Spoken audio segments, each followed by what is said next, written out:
Good afternoon, everyone. Welcome to the State Legislative Work Session for the Montgomery County Council, and happy International Women's Day. That was yesterday, but we celebrate all month long. And the whole year, too. With that, I'm gonna, if I can have council staff to please kick us off on the packet, that would be great. Thank you. Okay, all right, we'll just dig right in, and we've got a couple of environmental protection bills that I'm going to ask Garrett to go over. All right, thanks very much. For the record, I'm Garrett Fitzgerald here, working for Department of Environmental Protection in collaboration with OIR. So the first bill that we're going to talk about briefly is House Bill 1595, Senate Bill 427, Property Taxes, Authority of Counties to establish a subclass and set a special rate for personal property of data centers. So this is a bill that we discussed briefly at our meeting 2 weeks ago. This is enabling legislation. This bill would enable the county to establish by law a subclass of personal property consisting of all the personal property of qualified data centers. It would also authorize the county to set a single special personal property tax rate for all of the personal property of qualified data centers. So this would enable the county to tax personal property of data centers differently from other uses, should you ever wish to do so. While municipalities have more flexibility, counties do not currently have broad authority to establish different subclasses of personal property for taxation purposes. Some precedent has been established over the last couple of years. There was a bill in 2024 that enabled Baltimore City and county governments to establish by law a subclass of real property consisting of vacant lots or improved property cited as vacant and unfit for habitation, and to set a special property tax rate for those properties. So this is essentially a very similar bill, but would apply to data centers. I'll note that the county can already reduce property tax rate on data centers. There was a bill in 2020 that created a sales and use tax exemption, which allows local governments to reduce or eliminate the percentage of the assessment of any data center personal property used in a qualified data center. So we do already have a tool to reduce the tax rate on data centers if we wanted to use that. This bill would do something new, which is giving us a tool that would also allow us to increase that tax rate if we wished to do so. The county executive is in support. Thank you for that explanation. I think this bill makes sense. Why would you not take the authority of increasing if we want to? So I will suggest for everybody to say yes to this one. Okay, without objection, we're gonna go ahead and support this bill. Thank you. Thank you. The other bill from me is Senate Bill 992, Public Utilities Large Load Customers Registration and Demand Response Program. So this is a bill that was filed late, just came out of rules, and has a hearing on Thursday of this week in EEE in the Senate. Does not have a cross-file. This bill does a few different things. This might be the bill that moves related to data centers this session. So it does a few different things, and I'll just tell you about them briefly. The bill directs the Public Service Commission to create a registration process for data centers, requires a financial commitment, as well as the disclosure of plans for other potential development sites they're looking at, including we're thinking about maybe Maryland, maybe also in Ohio or in West Virginia, and would that change our plans for Maryland if we did?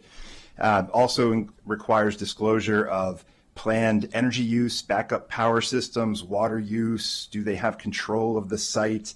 It's just a registry, so this portion of the bill does not trigger an action based on the information that is disclosed. However, the information might be helpful for state and local entities to better plan for the energy demands of data centers and other impacts. The financial commitment that's there might help to help us to make sure that these are serious projects that we are including in the energy forecast for Maryland. There's a lot of speculative development in this industry, so give us a little better sense of whether a project is really likely to move forward. The bill also creates a voluntary demand response program, enables participating data centers to qualify for a sales and use tax exemption. But maybe the most impactful part of the bill, it does a couple of interesting things. So the bill creates some additional financial protections for other kinds of ratepayers, which is something that we hear a desire for frequently. For example, if a utility which serves a territory including at least one large load customer essentially a data center, receives an order from PJM to curtail energy use, the utility is directed to curtail the energy use of that large load customer, not everybody else. The other piece is any financial obligation that is assigned to an electric company as a result of a new data center, new large load customer connecting to the grid must be passed on to that large load customer, not to everybody else. So these are a couple of steps that would be potentially significant protections for existing ratepayers. And the county executive is in support of that bill. Yeah, thank you so much for describing this bill. I also think it's common sense, just as the previous one. And I think before I turn it to Council Vice President Marilyn Balcom, I think this is an example, this past two bills, an example of how we have the state delegation, because I see many of our state delegates as sponsors of these bills. They're proactive in ensuring that we're getting information and working together towards positive solutions regarding data centers. So that's a positive thing. With that, Council Vice President Meryl Balcom. Thank you. Yes, I think that it's important. Both of these bills are important. But so this one, it seems to be in direct opposition to another bill that I don't know if it's going forward or not. Delegate Polakovich-Carr's bill, HB 560, that specifically prohibits setting up a tax incentive structure, and I don't know if because this sales and use tax is a state tax versus a county tax, is that the difference? One thing that's interesting is Delegate Polakovich-Carr, I believe, is a co-sponsor. You're referring to the first of the two bills, right? No, the second bill. the second Senate Bill 992.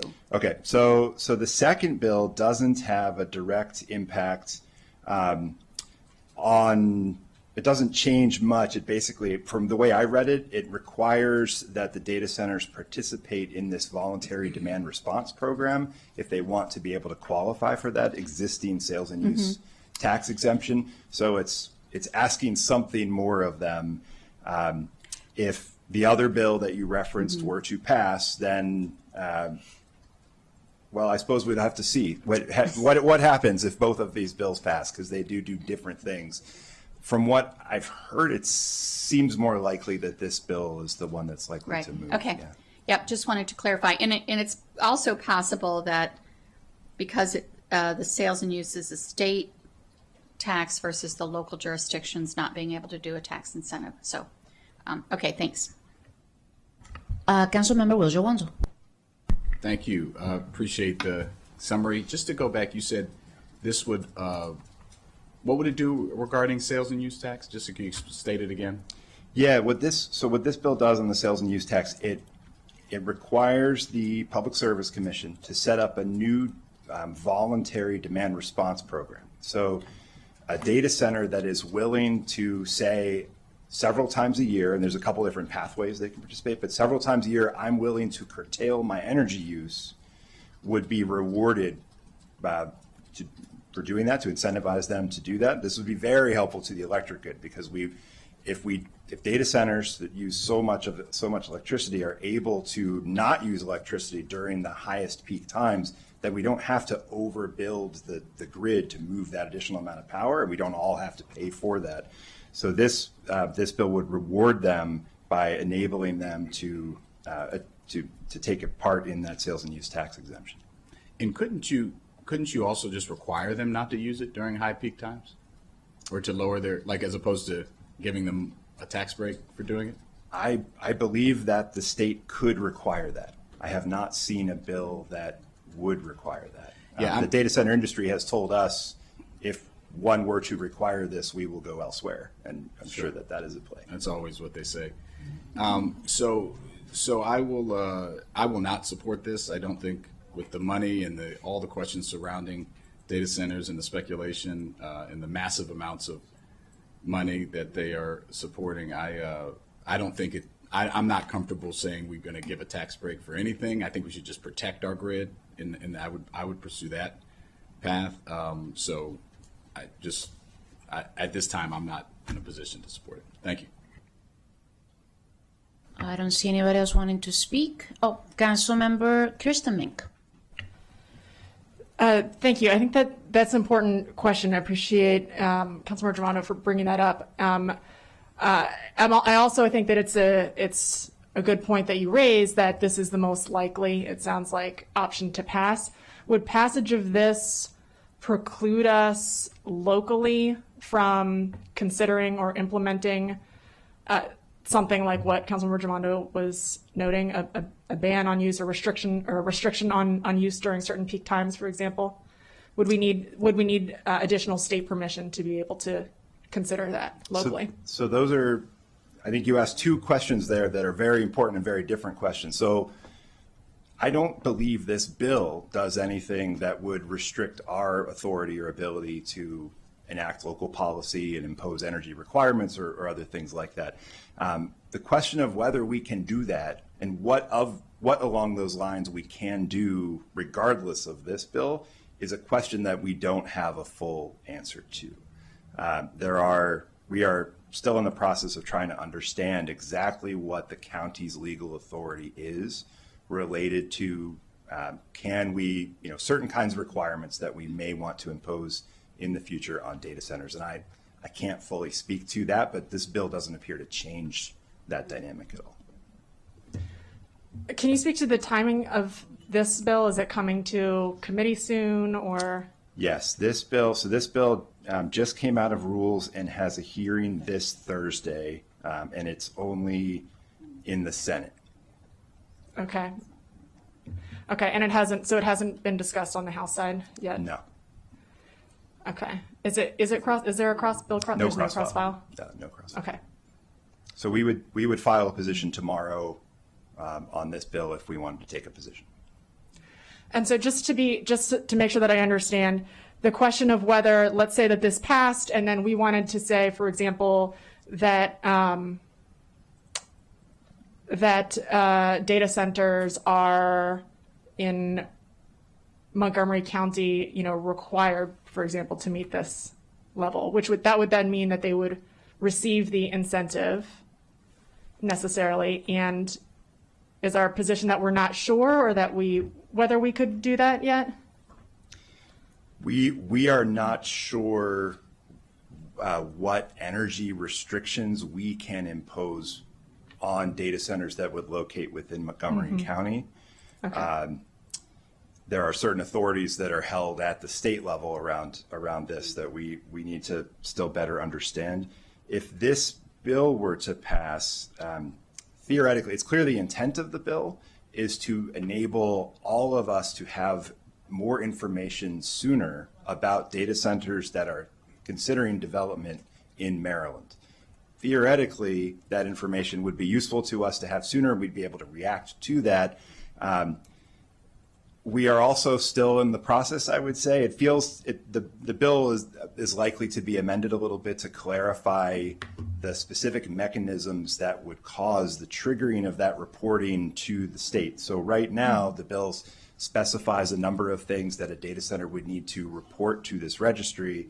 It's a little bit unclear what triggers, how will the state know that a data center is coming and will we actually know sooner than we would have known otherwise when they file permits and they file interconnection requests? Because there are some specific processes the data centers go through right now. If they want to connect to the electric grid, they have to file for an interconnection agreement with the grid, with the local utility. That goes through a process. They have to file for permits related to air quality and water quality, related to some of the impacts that they'll have at the facility. In our kind of staff view, there's some room for improvement yet to clarify, make sure the bill will be effective at doing what it's intending to do. And we know that's a live conversation, so I would expect that stuff to be cleaned up. I don't think we will necessarily be the ones to offer, here's exactly how to clean it up, but we're involved in those conversations. So I think we are of the assumption that that probably gets fixed a little bit and that we will have better information than we would have had. But that's essentially what this bill is doing, is it's giving us and the state better information sooner, and it's enabling the ratepayer protections. The idea, in my opinion, the idea of directing the utilities that they have to curtail the energy use of the data center first if there is one, rather than everybody else experiences a brownout or a blackout, that's a pretty big deal.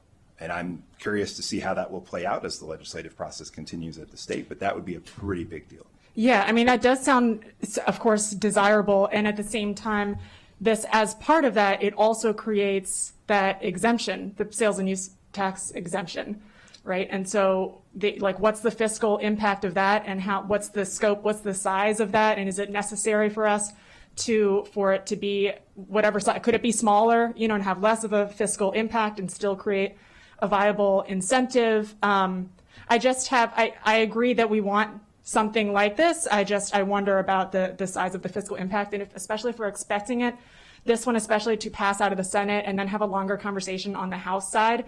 I'm wondering if we could maybe withhold giving our affirmative support right now, get more information, and then potentially come back to lobby for it on the House side, depending on how the amendments shake out. Yeah, that is definitely doable. And I just want to clarify here something very quickly. There is already a tax exemption for data centers. That's correct. This bill doesn't create, it's already happening. I personally do not believe any data center should ever have a tax exemption ever. But when I read it, it's already happening in the state. But I think we should wait. So you don't know, so it's going to be in committee on Thursday. Yep. So this could go very quickly if it moves out of the Senate. Just keep us posted via email at the very least, because things may happen between our legislative sessions. So it's great that we're having this conversation today, but if we send something out in support after we get more information, I'm totally fine if people are in support to say that we love the registration process for data centers because we need it, but that the state should consider not to provide tax exemptions at all for data centers. We can add that. Actually, we should do it now, but I'm not gonna. Yeah, well, we have more people. I have Lori and Sales, and then Council Vice President Bob. Thank you, Madam President. I agree. There are parts of this bill that I do agree with.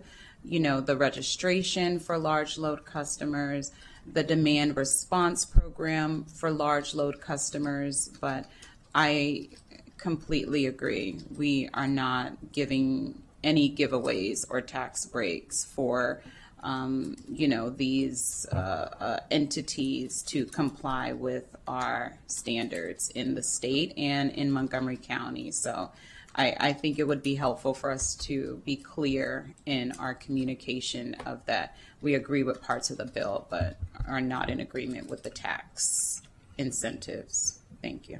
Perfect. Council Vice President Marilyn Baucom. Yes, thank you. The point that the tax exemption already exists, which is what House Bill 560 is trying to do, and to remove it, right? But I think when I read through it, my question mark was not sure about this. The tax exemption was, I agree with my colleagues in that regard. But I did want to call out the demand response program. I think it's important that it doesn't mean that the data center is going to use less energy. It's just that it's going to go off the grid, which means they're going to have to use alternatives like diesel or battery storage. And I think that that's first confirm. Is that what you think is happening? That is a good question, whether or not they are allowed to run the diesel backup during that time. Let me read this again to make sure I'm not misspeaking. But I've been under the impression they would not be able to do that, but let me try to confirm. Yeah, because I think the issue is that the data center is going to have to run at the same capacity all the time, is my understanding. So, and that when they have done, like for instance, there was a federal notice that went out during the cold snap asking people to convert to diesel or battery and to go off the grid. So I think that that's an unanswered question, which goes back to maybe just not approve it right now. Yes, it sounds like we're going to hold. Council Member Kate Stewart. Thank you. if we do decide to write something that we're not in full support, but pulling out different pieces of this, I think, as Garrett, as you mentioned, the protection for other ratepayers is huge. And I think the fact that these state senators are looking at this and putting this forward is really important, that we show our support for that. And that the fact that they're having this conversation, even if there are other pieces of this that we don't approve of, because having a serious conversation of how we're protecting other ratepayers during these the conversation of data centers is really important for us. So I would just, if we do send something, I would want to highlight that piece of it and thank them for their work on that. I'm trying to read this bill as soon as possible to get the answers of our questions. But can we say, like, if we agree on sending a letter, can we say that we generally agree on with the premise of this bill? We do not support a tax exemption on data centers, and we look forward to learning to see how the process moves forward. So we say yes with amendments, and we're glad that they are working on this, but not fully in support with everything that they're putting forward. Is But that? I think that's confusing to say that we agree with the premise of the bill. I think we should be specific in what parts we agree with, because it's a tax incentive bill. No, we're saying no, we don't agree with the tax. It's more than just the tax. Everything else but not the tax. That's what we're saying. But why don't you draft a letter, please, if everybody's in agreement, and send it to us, and then so we can all see it. And yeah. Yep. So that, I mean, it's Thursday. You can do that today. No Send problem. it to us by tomorrow. And if there is agreement, we'll send it out. If somebody doesn't agree, then we just don't. Is that okay? Cool. You don't want to. You can. I just don't think it matters. I, maybe some of us were so deep into the weeds with data centers, we do think it matters. But yes, very general. All right, I think we're in agreement here. Any questions? No, you're good. Nope, we All got right, it. let's move on. Thank you. Okay. The next piece of legislation that is on the agenda involves, it's Public Information Act, Inspectors General access to the access of public records. Actually, there's a number of these bills. There's 3 bills that are introduced in the House. One is a local Howard County bill, and then there's one in the Senate that's a cross-file. All of these bills came in a little bit late, so they are currently assigned to the House and Senate Rules Committees. But this bill requires a custodian to allow, or these 2 bills, the cross-files that we're talking about today, the bills require a custodian to allow an inspector general whose office is created by state or local law. Can you excuse me for a second? Can you mention the name for the record? Can you just at least mention the bills, the actual HB 1620? Yeah, it's HB 1620 and Senate Bill 991 is its Thank you. cross-file. Thank you. Okay, so just to repeat, they require a custodian, both of the bills require a custodian to allow an inspector general whose office is created by local or state law to inspect a public record if a state or local law authorizes the inspector general to access and inspect the public record, and the inspector general requires access to perform the inspector general's duties. The bill also clarifies that the inspector general, they have such a public record, they're still bound by the requirements that they fall under about disclosure in the Public Information Act. And that's what the bill does. I'm sure you want to add something else. Thank you so much, Madam President. Thank you. Good morning, council members. Yes, just wanted to add with respect to the HB 1620, SB 991, assuming that the council chooses to support this legislation, council staff would recommend that the testimony in support would include a note to bring to the General Assembly's attention that they might want to consider a friendly, clarifying technical amendment to provide within the bill that although the inspectors general are gaining this broad access, they are not gaining access to things that a court orders cannot be disclosed, or that the Maryland Supreme Court, through its rules, says cannot be disclosed. Again, that would be, I think, a friendly amendment to improve the bill in terms of recognizing the delineation between the judicial and other branches while still showing a strong support for the IG getting access to everything she needs access to continue to do a good and thorough job. Thank you. Yeah, I should have mentioned that the county executive's position on the bill is that he certainly supports these bills in principle, but he believes due to the scope of the bills that there should be just a little bit more time to better understand the details and the implications of these types of changes that are considered, that are proffered in the bill. And I think the details that he's referring to are the ones that Ms. Wallens is addressing. Councilmember Fritzen.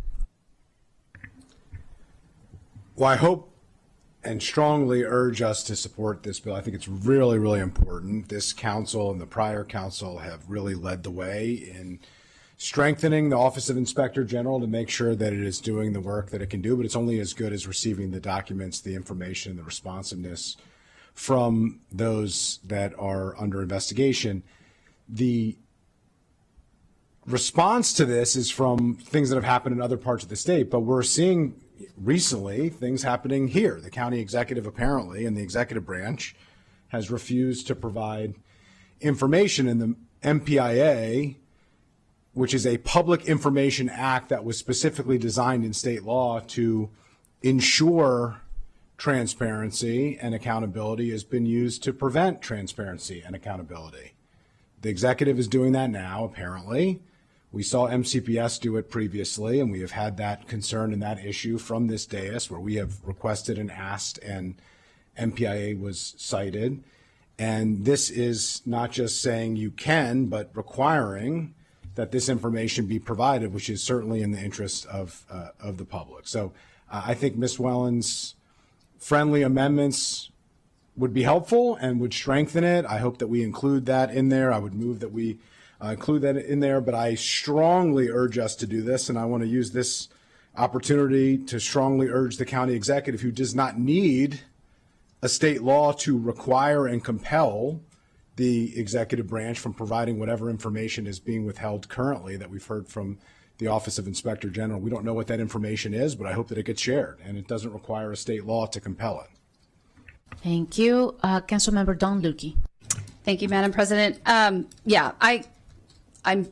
just sad that this came up at a time in session when it already had to go to Rules Committee, and that is simply because the crisis that has unfolded only happened in that way at that time that has made it necessary for this bill to be late filed, right? And that's why the bill sponsors are doing what they're doing and trying to get this through to correct a problem that has reared its head. And we can't afford to delay in correcting it, and we can't afford to say, fix it next year. Like, this is urgent. And I certainly appreciate the comments that Ms. Wellens made with respect to clarifying that this change, which rests in the general provisions article and rests within the Public Information Act of the Maryland Code, does not interfere with or otherwise have any implications with respect to, records that are sealed per court order, right? Which I fully appreciate. And I can also understand why in the drafting of the bill they didn't include that. However, the whole reason we're in this position in the first place is because we need to say it louder for the people in the back row, because they're not paying attention and they're coming up with incongruous interpretations that make it impossible for IGs to get their work done and to bring forth the transparency that is needed in order to have appropriate trust in government and make sure that our government agencies and actors are acting with fidelity. So I strongly urge that we take a positive position on this. I respect, wanting to make sure we clarify that this doesn't interfere with anything that's subject to a court order or other judicial rules, and that we hopefully will be able to get this moved along. Thank you. Great. I also agree. Last word, I think, Councilmember Stewart. Great, thank you. I just want to echo what my colleagues have said already. I hope we can move forward with this, and I just want to add my thanks to particularly Delegate Stewart, who is moving this forward in Annapolis in a timely fashion, and it is really disappointing that we have to address this, but we need to make sure we continue to have a strong Inspector General here in Montgomery County, because the work they've done has been so integral integral to the work that we do here in the county. So I hope we can support this. So with that, we move forward to support with amendments as Ms. Wallens has stated. Okay? So moving on to the next one. Yep, so I came here without. And thank you to our IG for being present. Thank you. Go ahead. So I'm here with no notes because I left my entire file folder back at my office. So here goes the 2 tax increment financing bills off the top of my head. So what's unique about these 2 tax increment financing bills is it's the first time that legislation has been submitted, that's serious legislation that would allow the state to participate with local governments on tax increment financing potential projects. So the bills are slightly different. The one the first one, House Bill 506 and Senate Bill 455, that involves transformational project financing program establishment, is slightly broader as far as the types of projects that could be eligible for this type of state-local participation. But again, it would be the types of projects where the locals would already be putting up a TIF program, and these would be the types of projects that would have substantial economic and public benefit. So this particular piece of legislation has a lot of detail about exactly how the increments would be calculated on the state side. And when I say increments, in this case, it would be the state income tax and also the state sales and use tax those increments could be used to help fund these types of projects through debt service leveraging bonds for that. So the second tax increment financing bill is a little bit narrower. It's a little bit cleaner. It is a Maryland Economic Development Corporation requested bill. So it's fairly simple, and the types of projects are much narrower. They include a convention center that is within half a mile of a transit station in the state, or a convention center or one that is located within half a mile of transit. A project that exceeds $500 million in total project costs, for which the local jurisdiction has approved tax increment financing, and that last clause applies to both of these types of bills. So there is a good chance that something would happen on this front, and the county also would have projects that could possibly benefit from this type of participation with the state. And before I turn it to Councilmember Mick, does the county executive have a position on any of them? The county executive supports these bills. Both of them. Mm-hmm. Thank you. Councilmember Mick. Thank you. The bill as introduced, would it apply to the TIF district that we just approved for Viva White Oak? I think the first bill, possibly. I'm not positive about the second bill. Okay, the first one especially is the one that I'm wondering about. I think my understanding that the second one doesn't, but it would be interesting if it did. But that's a critical piece of information here, especially for that first one. If it does already apply to Viva White Oak, then I would ask that we vociferously support the bill. It'll help the developer pay off the TIF bonds faster, of course. If not, then I would like to request an amendment so that it does apply, at which point I would then ask that we support. So I don't know if Delegate Chi would be open to that, but if we could hold on this until or if we want to agree that once we get the answer to that question, that we would take one of those 2 paths, would very much, again, support this bill if it would apply to Viva White Oak, or we could support with amendments. I just want to make sure that it's really clear that without that amendment, that's the critical part right here that's going to really impact us right now. So so whatever colleagues would like to do with that, but that's the critical piece of information that I think we need. So I'd be relatively certain that the first bill would work. The second bill, as written, would not. Okay. Doesn't mean that you can support both and you recommend an amendment potentially to broaden the scope of the second bill. Okay. So for the first one, then I would ask that we strongly support it, write a letter of support, if we can just confirm 100% that it's going to apply to Viva first. Beautiful. I believe it does apply, but you can double check. Let's double check, but triple check, because I checked already. It does apply. Okay. but you want to check, go ahead. The second one is very important because it may not apply to Viva White Oak, but it does apply to, let's say, North Bethesda. So both are equally important, and both should have the strong support of this council. Councilmember Friedson. Thank you. I wanted to note North Bethesda, also Clarksburg. So I do think that we just had that conversation here at this dais, and I do want to make sure that we talked about in the master plan creative financing opportunities with the state and the county, and this would be an example of that, of an economic development priority. I'm wondering, and we have to think about Clarksburg, but certainly White Oak, if we included, in addition to half mile of a transit station in the state, if we just made sure that transit station, or we broaden that to transit route and made sure that bus rapid transit was included in that. So that would be my strong suggestion. I also think you could look at Mark vis-a-vis Clarksburg to see proximity to a Mark station. It doesn't really matter what the outcome is, but if staff could just kick around those options, I think we'd all support whatever the mechanism is in order to get there. But I would say we want to make sure that all three opportunities which have been discussed are included here, so that the state is participating along with the county to make economic development priorities viable. Thank you. We agree 100%. Councilmember Mink.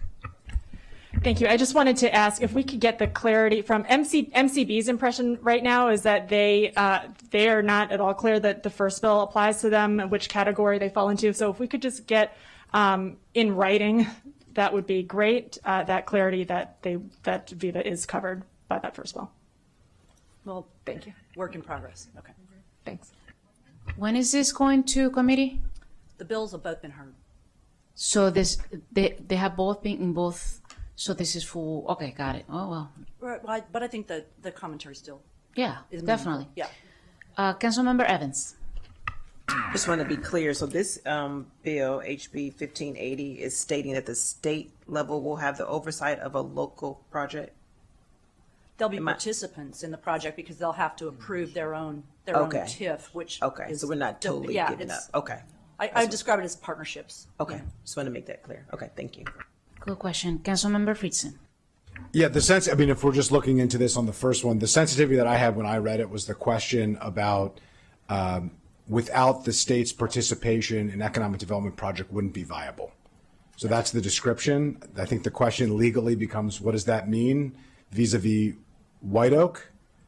So we've said that with our TIF, it's now viable. It wouldn't have been viable without the county. The question is it not viable without the state? Do we have to wait if the finances change? Does that change the dynamic and allow the state to participate? But we want the state to be able to participate as soon as possible to, one, to limit the county's exposure and to make sure that we're getting the best possible economic development project with the greatest level of partnership. So I just wanted to flag that. I was going to say it, then you said that you thought it was good. So I said, okay, maybe my concern was unfounded. Then there was a concern that was raised. I think it's the same concern that I have of, the strict definition of, how that is defined. And so You're I do also think. worried about the timing of that, right? So it's a viable project because we came in with the TIF. Exactly. So, we're going to have it before the July 1, 2031 timeline, certainly. But the question is it viable once we execute? Yeah, I understand what you're saying. It is generally foreseen as prospective, but we are in the midst of the negotiations when it comes to Viva White Oak. So let's just make sure that we clarify that specific language of what that particularly means, I think, on that bill, and then the other bill, as I mentioned earlier. But the good news is I actually think we have more of an ability to impact here. I think the letter on, previously, there's a question of, how much that's going to weigh into the final negotiations and discussions. But this feedback that we're going to provide on a bill that's moving, where we can ensure that it actually serves the purpose that it's intended, will actually make a difference. And so the language that we suggest and put forward here, I think will have a big impact and a huge opportunity for us in the county. So And as part of that discussion, I would mention that these bills are Senate Finance and House Economic Matters. So to the extent that, you would want to reinforce what is written and ask for, you feel free to make a comment. I am on it, and I know other colleagues are as well. Okay. Thank you for that reminder. Perfect. You are on a mission. Thank you for your time. We are going to move on to the next item. Kathleen?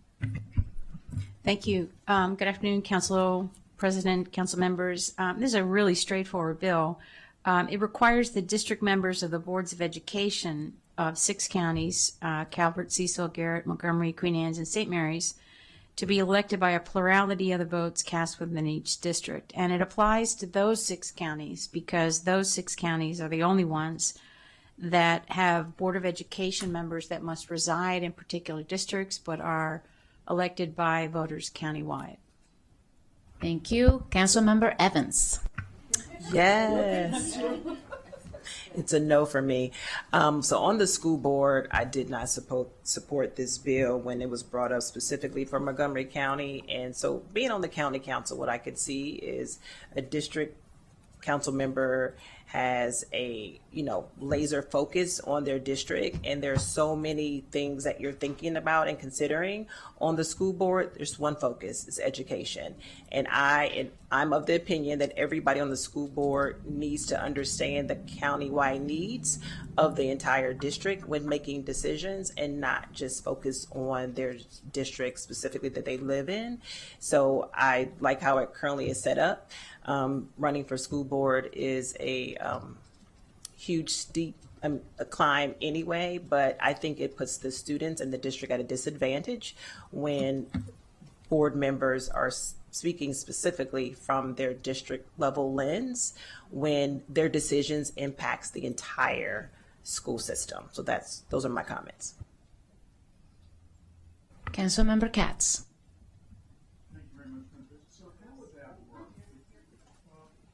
So how would that work if someone receives the highest number of votes, gets that they would be elected, but since they didn't get it for their district, then therefore it would go back to another vote? How would this work?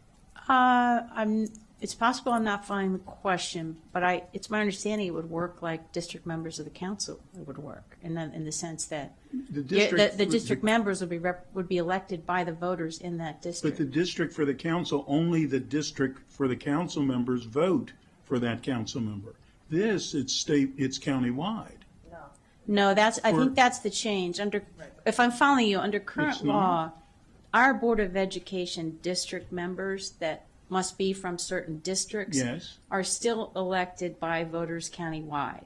Yes. This bill changes that so that they would be elected by the residents in their district, voters in their district. So only the residents, so it would be like Correct. what we have for the county council. Correct. Well, I agree with that. Yeah, thanks. Thank you. Councilmember Don Lukey. Thank you, Madam President.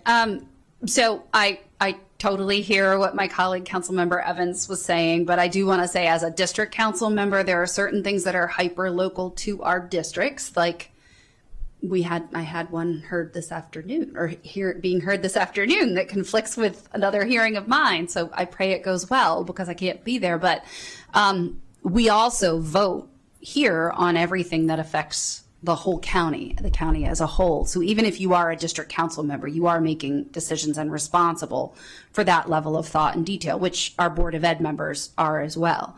What my concern is about this is just in thinking through the things we've seen happen in elections, not just here, but across the state in other counties, and where particular groups in purportedly nonpartisan elections have come in.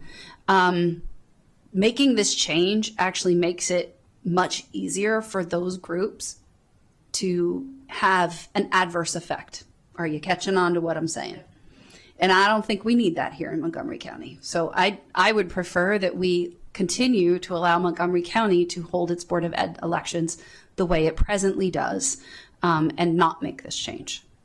Thank you. Thank you. Councilmember Lorian Sells. Thank you. I don't think this bill is going to go anywhere, and I appreciate the perspective of Councilmember Evans. So, I don't think there will be an impact, but instead of opposing, I'm fine with us just taking no position on this bill. I don't know if you all have reached out to the Board of Elections to understand the fiscal impact of, implementing a similar election style like this, or the Board of Education to see what their thoughts are? I don't have a Board of Education position yet. Be happy to reach out. And no, I've not reached out on a fiscal note for the Board of Elections. But be happy to do that if that would be helpful. Yeah, I don't think it's going to go anywhere, but maybe just for our knowledge. Thank you. Thank you. I think we're not making a decision on this one. Is there anything else? I don't think so, right? No, we're done. Anybody else has any comments or any questions? No? With that, this meeting is adjourned. Thank you so much for your time.